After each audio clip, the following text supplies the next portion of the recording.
Hello students, in today's video we will study about the August Offer, the Cripps Mission, the Quit India Movement, formation of Indian National Army, demand for a separate nation by Muslim League and towards independence and partition. As we had studied in the previous video that the Congress was against the use of Indian resource in the Second World War.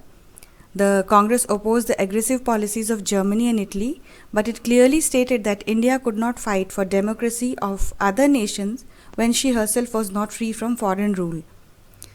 The Congress agreed to support the British only if they declared India to be an independent nation after the war. But the British government did not respond to the demands of the Congress, and consequently the Congress ministries resigned in November 1939 to show their protest. And in the annual session of the Congress held at Ramgarh in March 1940, the Congress offered to cooperate with the British government if it set up a provisional government at the centre. So after this came the August Offer. So the Viceroy, Lord Linlithgow, came with the August Offer in order to secure the support of the Congress during the war. And the main proposals of the August Offer of 8 August 1940 were expansion of the Governor General's Executive Council, establishment of an advisory war council, safeguards for the minorities in the future constitution, a representative Indian body to frame the new constitution after the war, and all parties and communities to cooperate in the war efforts. The August Offer was rejected by the Congress. Viceroy Linlithgow promised a crackdown on Congress if it initiated civil disobedience. Congress called for individual acts of disobedience.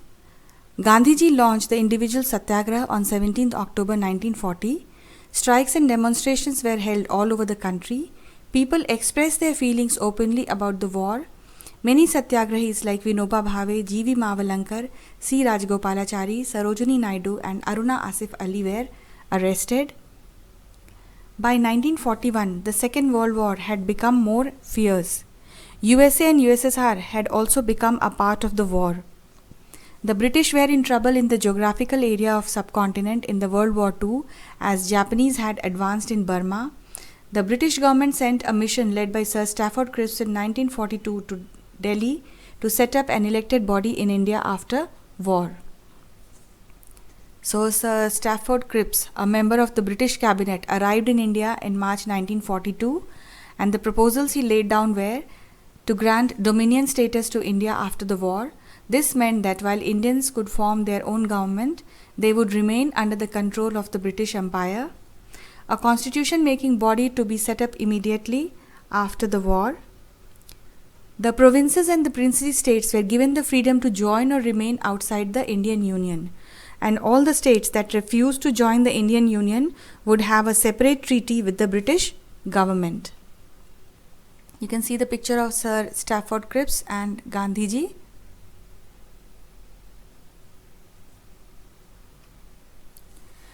Both the Congress and the Muslim League rejected the proposal of the Cripps Mission. The Congress said that it would not accept anything less than the freedom of the nation. Mahatma Gandhi described the proposal as a post-dated check on a failing bank. The League opposed the proposals because it had failed to recognize a separate electorate for the Muslims, and the demand for the partition of India had also not been granted. Here you can see the proposal put up the point of division of India into a number of independent states which was against its unity. Then there was no time limit for the dominion status as to when it was going to end, and the declaration was very vague. The representatives of princely states were to be nominated by the rulers of those states, and the people of the princely states were denied the right to elect their own representatives. So all these points led to the rejection of the proposals of Cripps Commission by the people of India, the Congress and the Muslim League. Then in 1942, on 14 July, the Congress Working Committee passed the Quit India resolution at Wardha. It passed a resolution which demanded an immediate end to the British rule in India. Mahatma Gandhi decided to initiate a new phase of movement against the British in the middle of the Second World War and raised the slogan, "Do or die." He said the British must quit India immediately. He told to the people that do or die in your effort to fight the British, but you must fight non-violently. And so a non-violent mass struggle all over the country was launched under the leadership of Gandhiji. Gandhiji and other leaders were jailed at once by the British, and they followed a policy of suppression by arresting all the prominent leaders of the Congress. But still the movement spread.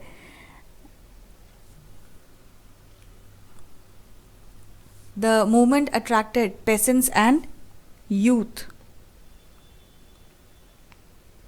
who gave up their studies to join it. Communications and symbols of state authority were attacked and destroyed. At some places, people even set up their own parallel governments. The British government, they had to call the army to suppress the movement, and the British government declared the Congress as illegal and banned the Congress organizations.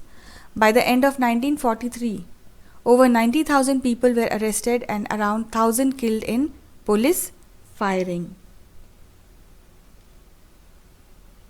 In many areas, orders were given to machine gun crowds from aeroplanes, and the rebellion, however, ultimately brought the Raj to its knees. Now we'll deal with the topic formation of Indian National Army or the Azad Hind Fauj. The Indian Independence League was formed by Ras Bihari Bose, an Indian revolutionary leader who had taken political refuge in Japan. The league was formed with the help of Indians living in Southeast Asia in March 1942. The league convened a conference at Tokyo where it was decided to form the Indian National Army or the Azad Hind Fauj. So the Indian National Army was an armed force formed by Indian nationalists and Imperial Japan in 1942 in Southeast Asia during the Second World War, and General Mohan Singh was its first leader. The main aim of the Indian National Army was to secure Indian independence from the British rule. Initially, the Indian National Army or the INA consisted of Indian soldiers who had been captured by the Japanese during the Second World War.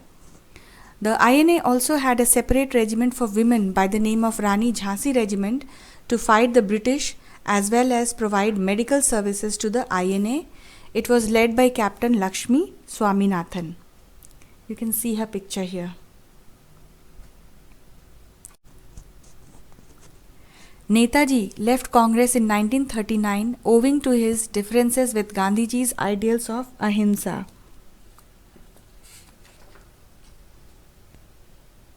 Though he respected him as the father of the nation.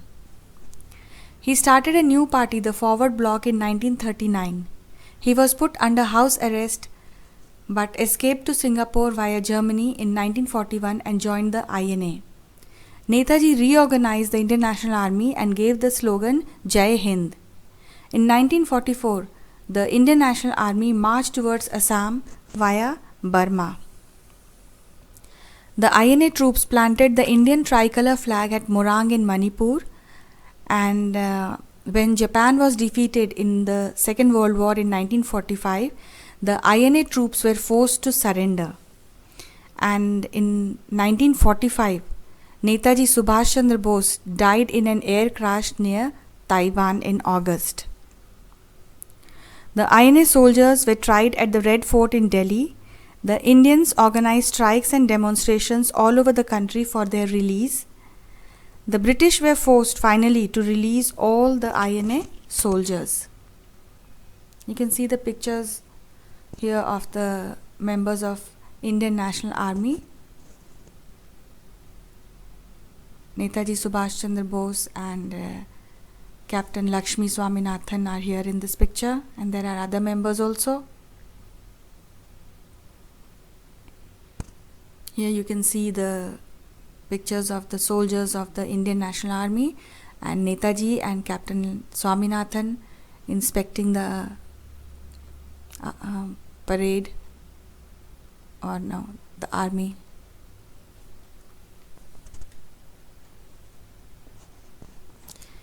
Now, demand for a separate nation by Muslim League. Since the late 1930s, the Muslim League began viewing the Muslims to be a separate nation from the Hindus. The provincial elections of 1937 further convinced the League that Muslims were a minority in India.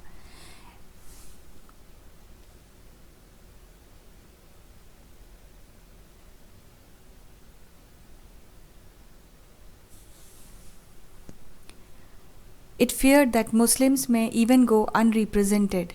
The League had called for a joint Congress League government in the United Provinces in 1937, which was rejected by the Congress. This also annoyed the League and created displeasure among the members of the Muslim League. The League tried to enlarge its base in the early 1940s when most of the Congress leaders were in jail following the civil disobedience movement. And the Muslim League had moved a resolution demanding independent states for Muslims in 1940 in the northwestern and eastern areas of the country. After the end of the war in 1945, the British invited both the Congress and the League to negotiate talks for the independence of India. The talks failed because the League saw itself as the sole representative of the Muslims in India, and this was unacceptable to the Congress,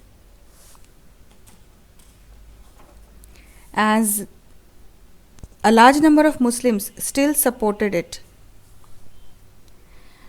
In the general elections of 1946, the Muslim League won every reserved seat for the Muslims in the Central Assembly and secured majority in Bengal and Sindh. It also won 17 seats in the northwest frontier provinces. Thrilled by its success, the League accelerated the demand for Pakistan. Then a 3-member cabinet mission was sent to Delhi from Britain in 1946 to examine the demand for Pakistan and to suggest a suitable political framework for a free India. The cabinet mission made no proposal for a separate state for Muslims and suggested that India should remain united.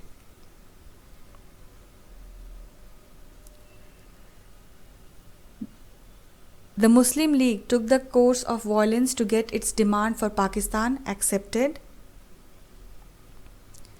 and it declared 16th August 1946 as the Direct Action Day. On this day, riots broke out in Calcutta, lasting several days and resulting in the killing of around 6,000 people. The violence spread to East Bengal, Bihar and different parts of North India. Mahatma Gandhi tried to restore some peace by visiting Noakhali. You can see the pictures of communal violence because of the declaration by Muslim League of Direct Action Day on 16th August 1946. You can see vultures sitting on rooftops and on the streets, and the dead bodies of people lying around here and there.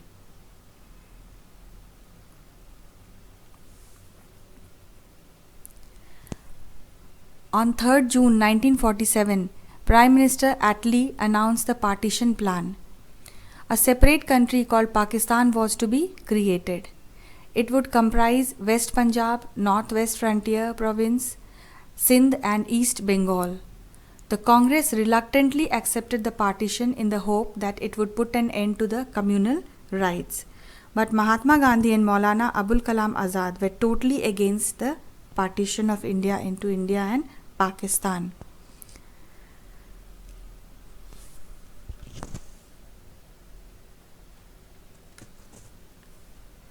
In July 1947, the Indian Independence Bill was passed, and India became free on 15th August 1947. But the joy of our country's independence from British rule came mixed with the pain and violence of partition. Because many 100,000 people were killed and numerous women had to face untold brutalities during the partition. Millions of people were forced to flee their homes and torn from their homelands. They were reduced to being refugees in alien lands.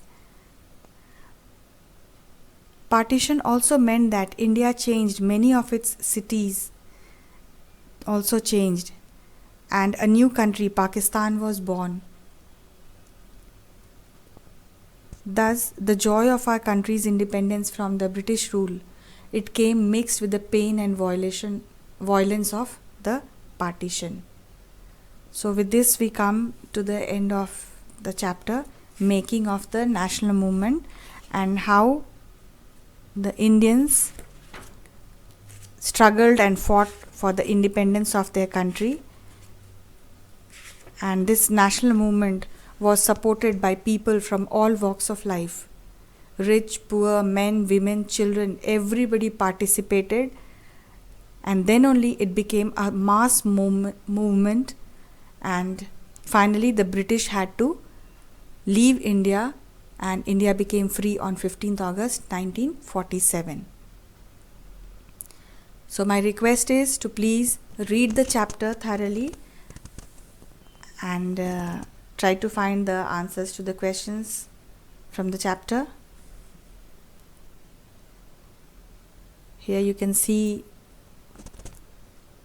Pandit Nehru hoisting our Indian flag. So thank you children. Please read the chapter